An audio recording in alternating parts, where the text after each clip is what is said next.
Me atonos be me alen kure wa. Anytime me ya content creators or voter content creators alo comedian mi ba dogwa.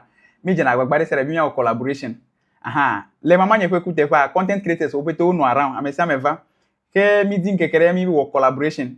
Vo collaboration he mi wo video he mi release pete la video de kare le mela nye favorite. Video ke mi nye lemo. Paper comedy white dove please strawberry ya we wo video. Me do mi achi mi akpera bere mi achi anyi mi favorite ha. Mi na mi po video kera. Afia ko kana lafia. Agbeli kan ko ya digale dudu ya nche mbo ma do agbeli ko la se.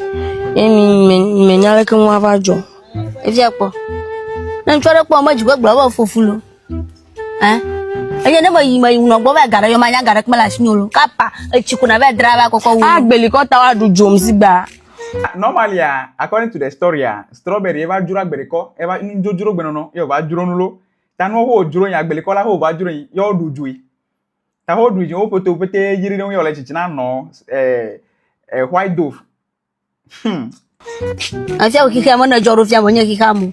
Ni to kra la fia le bona no nye fon pe to mo ta mo do gugulu. So na mam jone ma kro kokko e paper gbono ba won. Ni ma ba ado mama. Baba ba ta fi ko jike na. Nkenya lekpe a po nyong da po aku mama fo manya o fo machi le ya to savana de savana de buana na mejule setro ne savana nde kale savana wenye bere no be savana lo tag elo mean pa le physical like normal elo target pa bi aju ya me lo get when mi play mi le video ore bo si camera dare mi ajire ta ke mi o matan a reject you a jure jaje gelo agara yo magara kmela egba mi abonu duenye ta paper comedy nye vudu bokono la gbo poleko ibe no ba ejo hodu ya strawberry poleko ide bokono bo which is paper comedy be no ba a di odone si mo ko banami to gbe o mama o yo mi o ka ape ago ame ube yo mi akata mi abeson mi va mi de fok mi va ko mi va ajile mi ate to ba ko mo fie ai gbodo mo ba bi mo ni ke o te mo mo ni pe mo ko dura ça m'a pas prolifé ba ko mo ko mo se e do no za nu ma ba fi ko la Mumia de ke wo ni de ke wo mo o jelo pe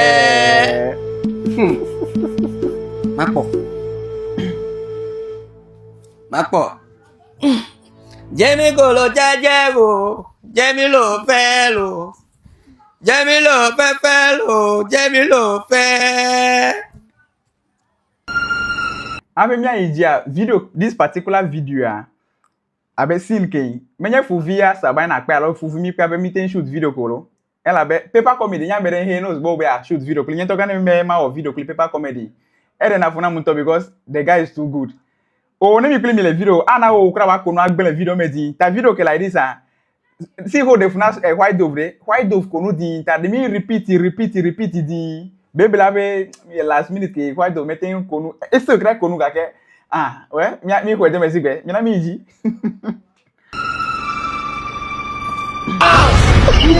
oh he do drota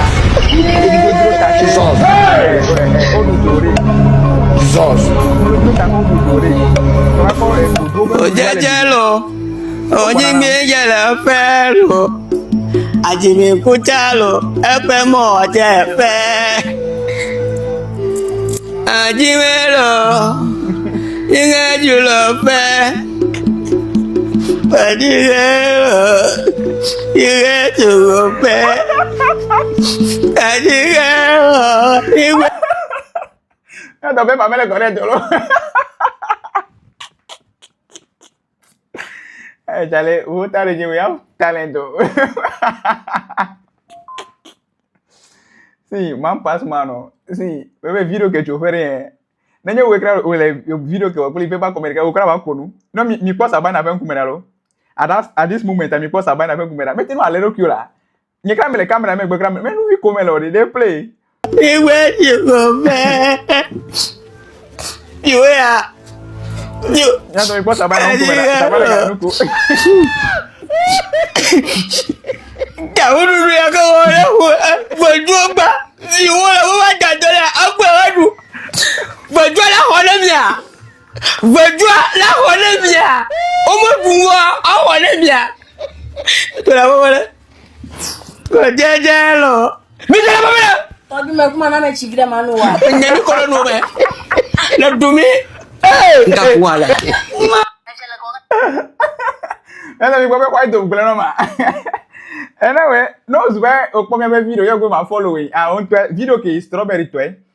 Strawberry pe video no ze mi collaborate ba me se clever story data. Story ke strawberry pe mi no di bi akpo full video nto ele ebe account me na wa check ya chebe video da. Mele easy o. Ngato akpo be mi le mi support ya. Anyway, belebe